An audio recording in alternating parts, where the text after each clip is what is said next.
From WNYC, this is NYCNow. I'm Janae Pierre.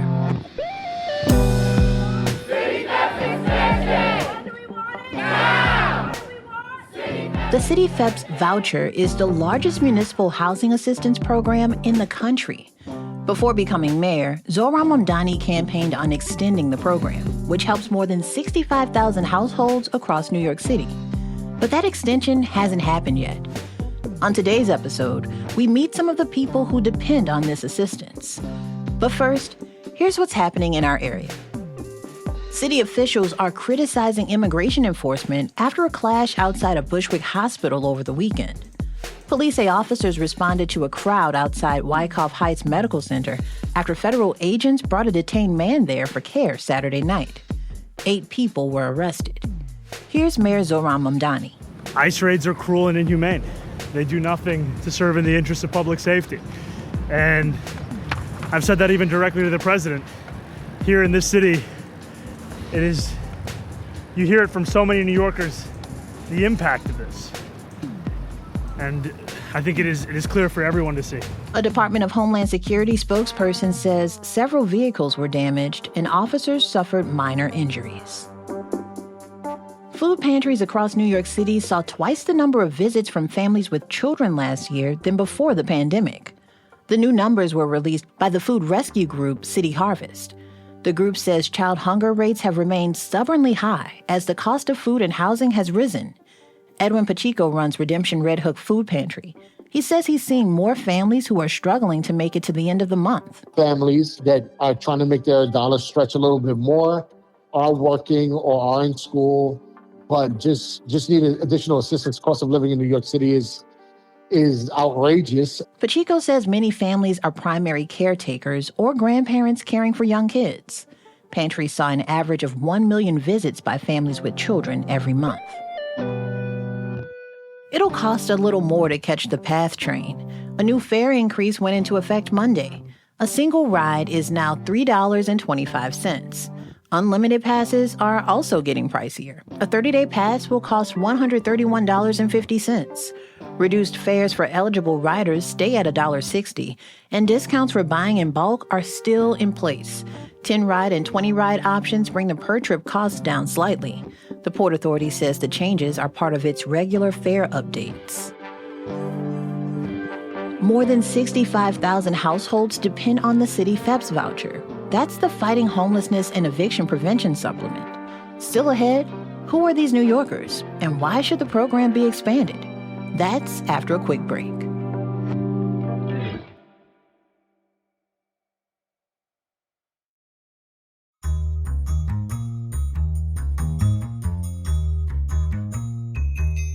Welcome back. CityFHEPS vouchers go out to more than 65,000 households across New York City. That's the Fighting Homelessness and Eviction Prevention Supplement.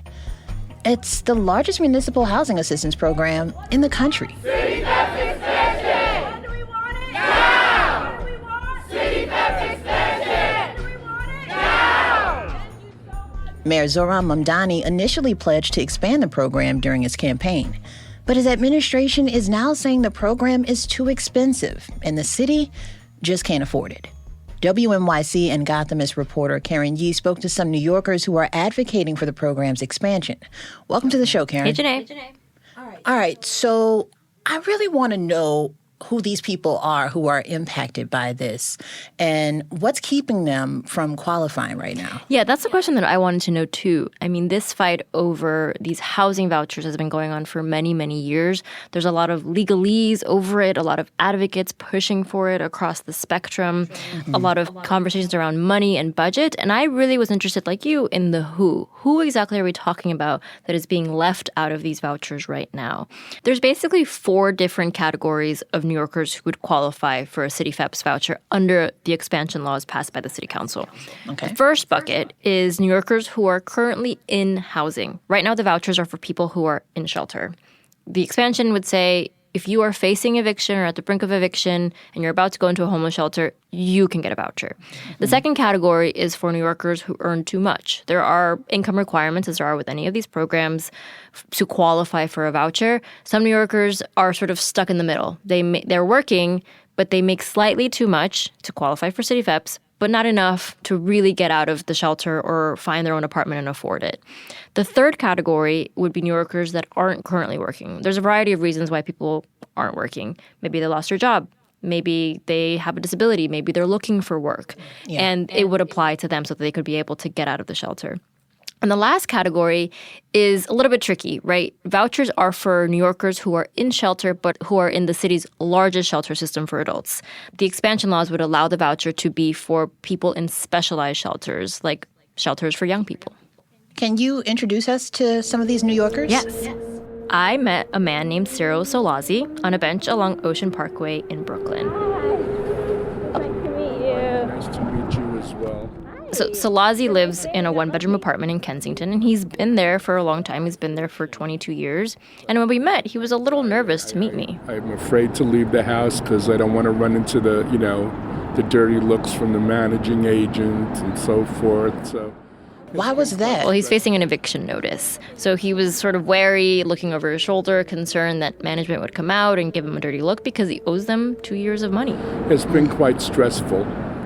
He tells me that, he's feeling very anxious. He's very ashamed because this is the first time that he's found himself in this situation. He's always sort of hustled to provide for himself, but these are sort of factors that were outside of his control. He lost his job, the pandemic happened, then he got sick, he couldn't go back to work, and he burned through all his savings. So now he's sort of trying to think, what are his options? He doesn't really have anywhere to go if he actually gets evicted from his apartment. But every time I see a homeless person, I get the fear struck inside of me, and that I'm going to wind up to be one of those people. He says that when he sees people who are homeless on the street, he really feels for them, but he also has this fear in the back of his head that he could eventually become homeless himself. And now that fear is even more present because he has this eviction notice and is currently fighting to stay in his apartment that he just can't afford.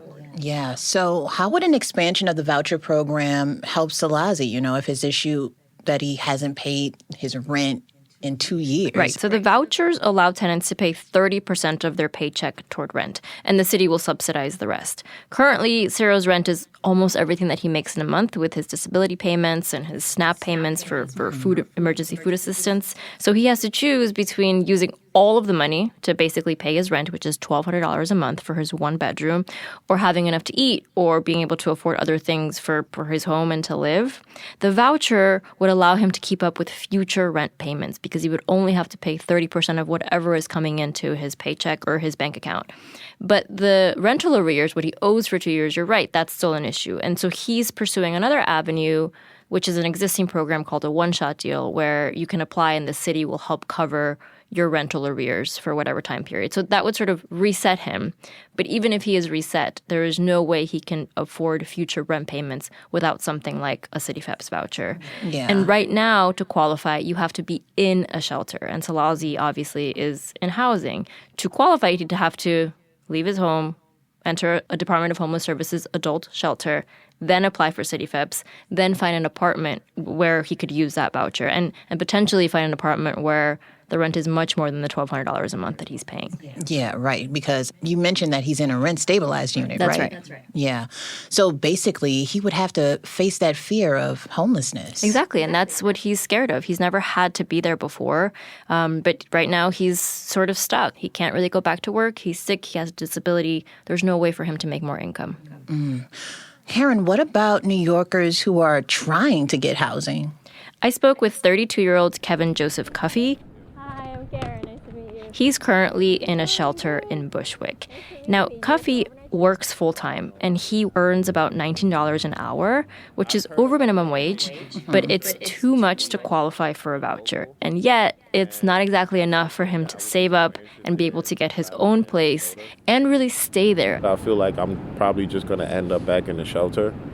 Due to housing expenses, I have enough to not hit the minimum wage rack, but I don't have enough to live. I think Cuffy has sort of cycled in and out of homelessness for several years now, and he's really looking for something long-term. He doesn't just want to keep revolving back and forth, getting a place that he can't afford, the rent goes up, ending back in shelter, or crashing on friends' couches. And so he's saying, with what I make, he's sort of squeezed in between.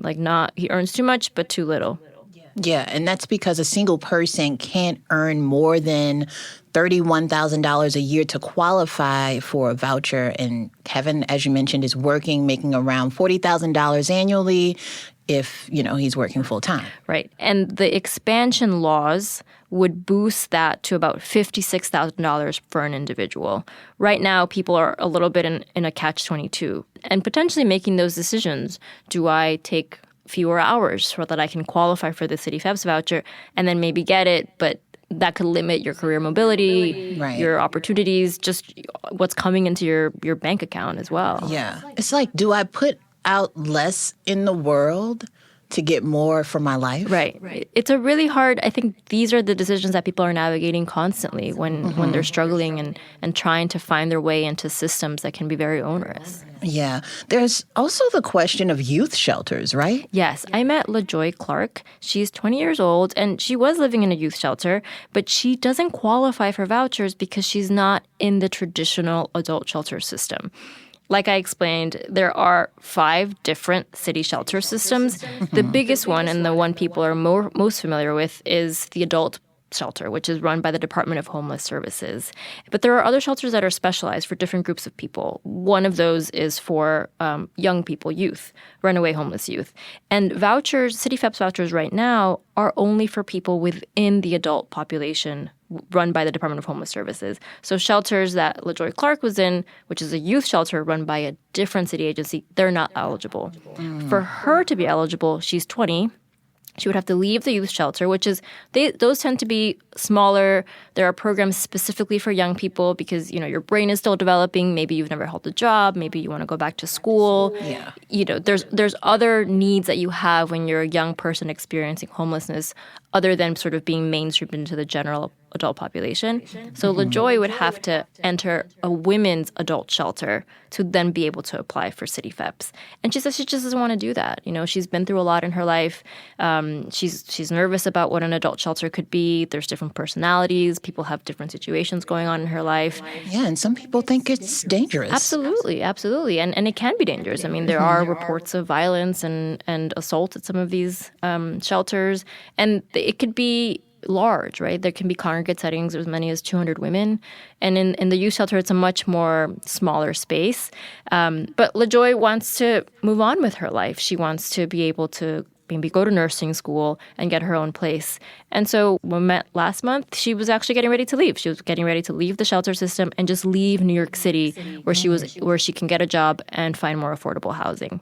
Man, Lajoy wants a fresh start here. Absolutely. And she can't get it in the city that she was born and raised in.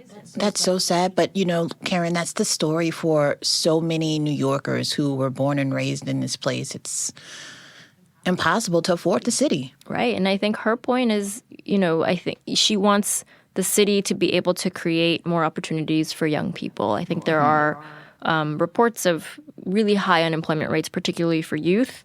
And so they're up against all these greater forces. You have really low vacancy rates in affordable housing units. You have very expensive housing.